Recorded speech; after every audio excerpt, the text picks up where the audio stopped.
नमस्कार। कभी सोचा है कि हजारों साल पुराना एक ग्रंथ आज के मॉडर्न डॉक्टर्स को लीडरशिप के बारे में क्या सिखा सकता है? डॉक्टरों के लिए गीता की इस खास श्रृंखला में आपका स्वागत है।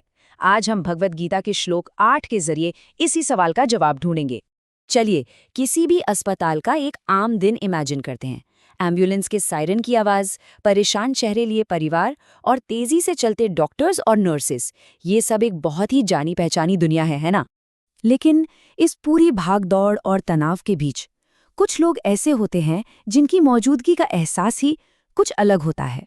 जरा सोचिए, एक बहुत ही मुश्किल ऑपरेशन चल रहा है और तभी कोई सीनियर कंसल्टेंट ऑपरेशन थिएटर में आते हैं।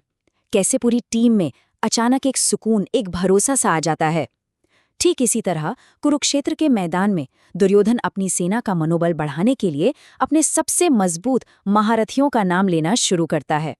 तो आज हम यही देखने वाले हैं कि कैसे दुर्योधन का कॉन्फिडेंस उसकी सेना के इन दिग्गजों पर टिका था और कैसे एक अस्पताल के स्तंभ भी कुछ ऐसे ही लोग होते हैं।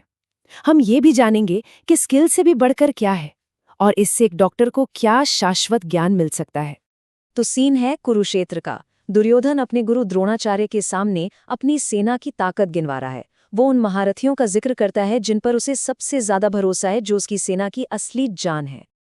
और यहीं पर आता है वो श्लोक जो आज हमारे विश्लेषण का केंद्र है। ये श्लोक हमें उन स्तंभों के बारे में बताता है जिन पर कोई भी संगठन खड़ा होता है, फिर चाहे वो एक सेना हो या फिर एक अस्पताल। भवान भीष्मश्च कर्णश्च कृपश्च समितिञ्जयः अश्वत्थामा विकर्णश्च सौमदत्तिस्तथैव च।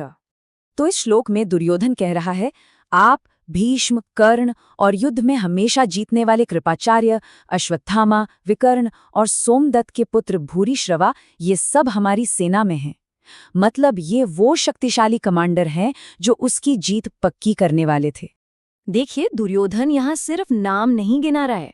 नहीं, ये असल में एक स्ट्रेटेजिक मूव है। वो अपने गुरु को याद दिला रहा है कि उसकी तरफ भी असाधारण लीडर्स हैं और ऐसा करके वो असल में अपनी सेना में एक नया आत्मविश्वास भरने की कोशिश कर रहा है। इस लिस्ट में पहला नाम है भीष्म का। वो सिर्फ एक योद्धा नहीं थे, वो अनुभव और सम्मान का प्रतीक थे। एक ऐसी चट्टान जिनके होने भर से सेना को एक सहारा मिलता था। फिर नाम आता है कर्ण का, जो अपनी दोस्ती के प्रति वफादारी और अपने बेजोड़ हुनर के लिए जाने जाते थे। एक ऐसा योद्धा जो अकेले ही किसी भी चुनौती का रुख मोड़ सकता था। इसके बाद है कृपाचार्य, जो ज्ञान और युद्ध नीति का संगम थे। एक ऐसे गुरु जिनका तजुर्बा सेना के लिए अनमोल था। और फिर अश्वत्थामा, विकर्ण और भूरिश्रवा जैसे दूसरे शक्तिशाली योद्धा। ये सब मिलकर दुर्योधन की सेना के वो पिलर्स थे जिन पर उसे अपनी जीत का पूरा भरोसा था। अच्छा, तो दुर्योधन की इस लिस्ट का आज के डॉक्टरों के लिए क्या मतलब है? बिल्कुल वही जो एक सेना के लिए उसके महारथियों का था, क्योंकि हर अस्पताल की नींव भी कुछ ऐसे ही लोगों पर टिकी होती है। जरा सोचिए, भीष्म की तरह वो सीनियर कंसल्टेंट जिनका दसों का तजुर्बा किसी भी मुश्किल केस में रास्ता दिखा देता है। कर्ण की तरह वो कुशल सर्जन जिनके हाथों में हजारों सफल ऑपरेशंस का हुनर है। कृपाचार्य की तरह वो महान शिक्षक जो अगली पीढ़ी के डॉक्टरों को तैयार करते हैं। और बाकी योद्धाओं की तरह वो तमाम विशेषज्ञ जो पूरी टीम को सहारा देते हैं। जैसे भीष्म और कृपाचार्य कौरव सेना के आधार थे, ठीक वैसे ही ये अनुभवी लोग अस्पताल के स्तंभ होते हैं। ये सिर्फ मरीजों का इलाज नहीं करते, बल्कि अपने ज्ञान और अनुभव से डॉक्टरों की आने वाली पीढ़ियों को तैयार करते हैं। एक और मजेदार बात, दुर्योधन सबसे पहले भीष्म का नाम लेता है। क्यों? क्योंकि वो सबसे सम्मानित और अनुभवी थे। और यही बात मेडिकल फील्ड पर भी लागू होती है, जहां अनुभव और वरिष्ठता का सम्मान एक परंपरा भी है और एक जरूरत भी। मेडिकल की दुनिया में ज्ञान जो है वो एक पीढ़ी से दूसरी पीढ़ी तक जाता है, एक गुरु से शिष्य तक, एक सीनियर से उसके जूनियर तक। अगर ये मेंटरशिप की चेन टूट जाए तो मेडिकल साइंस का ज्ञान आगे बढ़ ही नहीं सकता। लेकिन यहाँ एक बहुत गहरा सवाल उठता है। दुर्योधन के पास इतने महान योद्धा थे, इतनी ताकत थी, तो क्या युद्ध का नतीजा सिर्फ ताकत से तय हुआ था?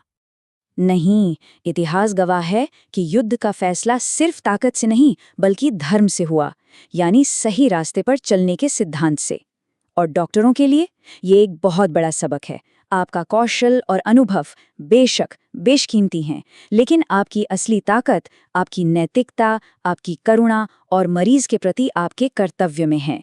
यही एक डॉक्टर का धर्म है। तो संक्षेप में कहें तो श्लोक 8 हमें सिखाता है कि किसी भी संस्थान की असली ताकत उसके अनुभवी लीडर्स में होती है। लेकिन ये हमें ये भी याद दिलाता है कि असली जीत सिर्फ हुनर से नहीं, बल्कि उस हुनर को सही नियत और धर्म के साथ इस्तेमाल करने से मिलती है। जैसे एक सेना अपने महान योद्धाओं के बिना अधूरी है, वैसे ही मेडिकल की दुनिया अपने गुरुओं, शिक्षकों और अनुभवी डॉक्टरों के बिना आगे नहीं बढ़ सकती। यही वो स्तंभ हैं जो इसे थामे हुए हैं। अगले पड़ाव में हम देखेंगे कि दुर्योधन अपनी सेना की ताकत का बखान कैसे जारी रखता है।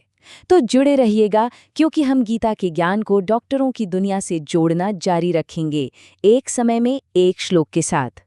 और जाते जाते एक सवाल सबके लिए छोड़ जाते हैं। एक पल रुक कर सोचिए, अपने पेशे का असली धर्म क्या है?